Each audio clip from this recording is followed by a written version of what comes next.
सुन्द्रिजरानि बिरदाव गयारि बिथाङा BTC chairman हिसाबै आंनि सायाव जेरैबायदि माने आंनि एगेन्स्टआव जेरैबायदि खोथा बुंदों बेयो एखेबारे फल्स खारन बिथांखौ सिगांबो आं बुंखादोंमोन माने एमजिरेगा खामानिनि बेलायावहाय माने बिटिसि चेयारमेन हिसाबै जोङो मोनफ्रोमबो खामानिखौनो रायजोफोरनो हगारजोबनाय जादों दिनैसिमबो आरोखि दा 13दा जे स्किम ओंखारदों फाइनान्सियेल इयार हिसाबै 2024 आरो 25 बेवहाय ओंखारनाय 13ता बे स्किमखौहाय रायजोफोरनो हगारनाय जादों दा सुन्द्रिजरायावबो बे खामानिया ओंखारना दङ आरो बेखौहाय डिमान्ड होनांगौ हिसाबै बिसोर फिलआप खालामना लांदोंमोन आरो बिनि एडभान्स आं बुंदोंमोन माने प्राइमारि थर'निफ्रायबो आंजों रायलायदों आं बुंदों माने जोंनि पार्टी लेभेलनिफ्राय मोनसे डिरेक्सन दङ जे मोननै पार्टीनि लेबार लिस्टखौ मोननै पार्टीनि माबायाव गोरोबलायनायनि गेजेरावहाय बेखौ मावनांगौ मोननै पार्टीया जाबाय बिजेपि आरो इउपिपिएल बे बिजेपि इउपिपिएलनि वार्कारफ्रा जेनेबा बेवहाय बाहागो लानांगौ इनभल्भ जानांगौ आरो बादबाखि ओरै जुदुं बुदुं सोसननाया बे जेबो नङा आरोखि दा मोननै दोलोनि जोंनि जे बिटिसि मेम्बारफोर दं बिसोरो बेवहाय बाहागो लानानैहाय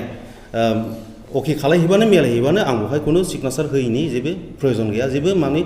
रिजन थाया आरोखि दा बिसोरो फार्स्ट टाइम आंनावहाय नैबे आमलाइगुरि दखानावनो सोंदोंमोन माने सिल लाबोखादोंबा होलांदो आदा होननानैहाय ओमफ्राय आं बुंदों माने सिलखौथ' आं लाबोदों लाबोनाया ओमफ्राय जोंनि मानसि थानांगौ आं हरगोन दे होननानै आं बुंदों आरोखि दा ओमफ्राय जोंनि जे बिटिसि मेम्बार दङ आदा नुर दं जोंना उदय दङ दा बिसोरखौ आं खबर लाबाय होब लिस्टखौथ' जोंनो देखायाखैलै आदसा बिदिब्ला गाबोन थांथोंसै मिलायना थांथोंसै होननानै आं बिसोरखौ बुंदों आरोखि दा बिसोरो अखानायैबो थांबाय बे थांनायनि बेलायावबो जोंनि जे मेम्बार दङ बेखौ लांफायाखिसै ओंखायनो दे लेंहरदो आं दानो फनसै बे मेम्बारफोरखौल' लेंहरदो आं हरनोसै दे होननानै आं बुंनायावहाय बिसोरो मा दुखु मोनखो मा सानखो गावसोरनि माबा मोनसे गोसोआव साननाय फैनायावहाय माने बिसोरो आंनाव बे सहिखौ लायालासै ओरैहाय सोर सोरनि लाखो लानानै आरो दा नैबे जेनेबा आंनि एगेन्स्टआव नैबे प्रेसमेट होनाया आरोखि 2000 फैसा बिदोंबो बुंदों बिथांमोना बेनि सायाव मा बुंगोन 2000 फैसा बिनाया आङो माने फैसाखौ बुंनाया जाहैबाय एसे जोंनो खरसाखौ नांगोन बे खरसाखौ माने नोंसोर होयोबा मोजां दा बेखौहाय खरसानि बेलायाव माने एसे चेयारमेनफ्राबो अनेक माबा थांलाय फैलाय एमआर हैनाय मानाय बिदि माबा थायो नालाय मोनसे स्किमाव 2000 होनायाथ' जेबो गिदिर बाथ्रा नङा बेखौथ' चेयारमेन हिसाबै एसे एनै लानांखागोनानो दा बेवहाय माने लेट्रिननि थाखायबो फैसा लादों बेनि अभियोग लेट्रिना एक्सुवेलि जोङो माने बेवहाय जोंना दायथ' गैयामोन बिसोरो अनलाइन एप्लाइ खालायदों 6 मासनि सिगांनो दा 6 मासनि सिगां एप्लाइ खालायनानै माने बिसोरनि बे लिस्टआ ओंखारबाय ओंखारनायनि परे माने ब्लकनि थ्रुयै जोंनो बिटिसि चेयारमेनफोरनो बे लिस्टखौ हरबाय खारन बे लिस्टफोरखौ नायनानैहाय सोरनाबा फेमिलियावनो बिमानि दं बिफानि दं बिसिनि दं फिसायनि दं बेफोरखौ माने माखासे खिनिखौहाय दाननानैहाय फेमिलियाव जायखिजाया मोनसेल' लेट्रिनखौ मोनो होननानैहाय बेखौ ब्लक थ्रुयै जोंखौ डिरेक्सन हरबाय आरो बेखौहाय माने माबा खालायनांगौ रेजिस्ट्रेसन खालायनांगौ बेवहाय माने फर्म फिलआप खालायनांगौ मानांगौ ओमफ्राय बेखौ A to Z खामानिया आंनो आखाइ होजोबदों बे नङा जोंना माने बे इउपिपिएलनिफ्रायबो भाइस चेयारमेन दं भाइस चेयारमेन आरो मेन चेयारमेन हिसाबै आं दङ जों सानैजों गोरोबनानै खामानिखौ मावजोबखादों A to Z दा बेवहाय सोरबा होदों एसे सोरबा होआखै गरसेबो अब्लाबो जों मावनानै होदों दा एक्सुवेलि बेखौहाय चेयारमेन हिसाबै बे रेल लेट्रिना गाबोन समफोरनो जानांगौ बेखौथ' आंनि दायथ' नङा आं मावनानै होनो हाया जे जिनिसा माने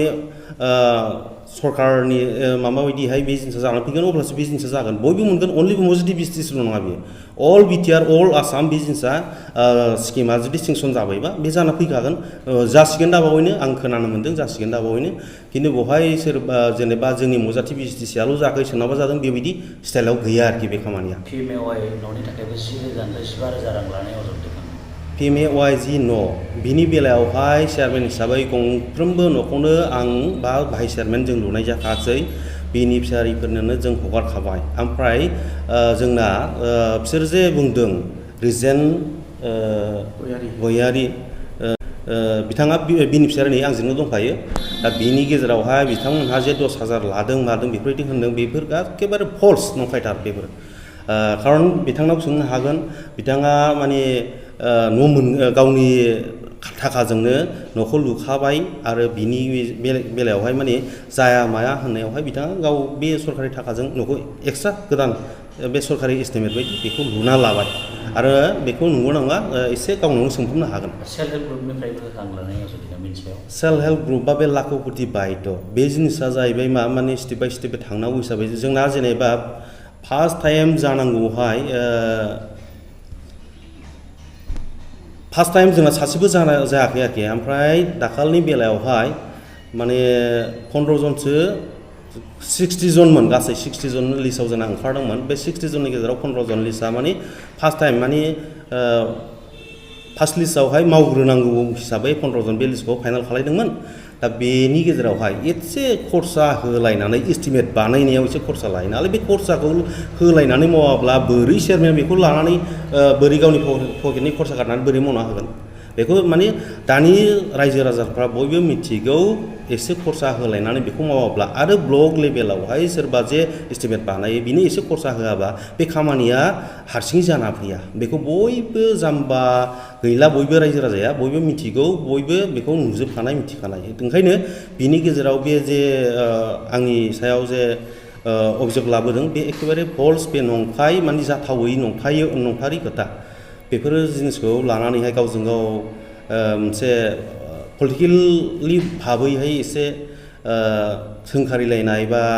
गाज्रि गोसो लालायनाया बे एखेबारे जाथावा नंथावा जों बयबो खौसेयैनो गोरोबनानै मिलायनाय खामानिखौ मावलायनांगौ आरो बे एखे स्टाइलावनो आं सिगांनिफ्रायबो बुंदों बे एमजिरेगानि बेलायावहाय माने रायजो हौवा हिसाबै खामानिखौ हगारजोबदों आरो रायजोफ्रानो मिलायनानै बे खामानिखौ मावनांगौ खालि मेनलि हिसाबै माने रुलिं पार्टियाव जे पार्टिया दङ माने मित्रजोट हिसाबै इउपिएल आरो बिजेपि बे मोननै दोलोनिया एक नाम्बाराव थानांगौ बाद बाखि उनाव सोरखौ जथ' मथ' सोयै सोआ बे नोंसिनि खोथा आंहा बहाय बुंनांगौ जेबो गैया आंहा नो अबजेक्सन आरो बहाय आंहा सहि हरैनि जेबो खोथायानो फैया बे क्लियार आरोखि। मैया प्रेस मिट होनाय जेनेबा बिरदाव फंबाय बिथांखौ आङो एक्सुवेलि ओरैनो पार्सनेलिटि जेबो गाज्रि मोनलायनाय जेबो गैया आंहा मोनसे बिनि सायाव कनफिउस जादों आरोखि बियो मा खारनाव बियो आंखौ मोनसे गाज्रि मोननानै बेबायदि होदों सोंफामलायनानै रायलायफामलायनानै बे जिनिसा क्लियार जालायनो हायोमोन ओमफ्राय मथामथि आंनाव मोनसे डाउट जादों माने आं चेयारमेन जाजेननायावहाय बिथाङा माने आंनि मावग्रा जानो गाव हास्थायदोंमोन लुबैदोंमोन आंनि दोलोआव फैनानैहाय नोंजों थाफानानै आं नोंनि खामानिखौ मावगोन आदा अननानै आंखौ लाफादो होननानैहाय गाव खावलायदोंमोन आरोखि खिन्थु बे समाव अलरेडि सासे आंना मावग्रा दंखायोमोन लाखानायमोन दा बेखौ दुखु होनानै बेखौ बोजबनाय माने गाज्रि मोनलायनाय बे एखे स्टाइलाव फैयो आरोखि ओंखायनो आं बिथांखौ लानो हायाखै अब्लाबो आंनि गोसोआव बिनि सायाव जेबो गाज्रि साननाय गैया माबा मोनसे बिनि सायाव खुनु माबा मोनसे गाज्रि एक्सट्रा पार्सनेलिटि माबा ग्रास गैया आरोखि दुखु मोनाखै गाज्रि मोनाखै माने आं बिथांनि सायाव माने साबायखरसो होनो लुबैदों माने आंनि लाइफआव फार्स्ट टाइम नैबे माने ससियेल मिडियाआव आं दिनै फार्स्ट टाइम माने बे आंनि एगेन्सि बुंनायावहाय आं बेखौ रिप्लाइ होनायावहाय आं नुजानो गोनां जादों बिनिखायनो आं बिथांखौ साबायखरसो होदों आरोखि।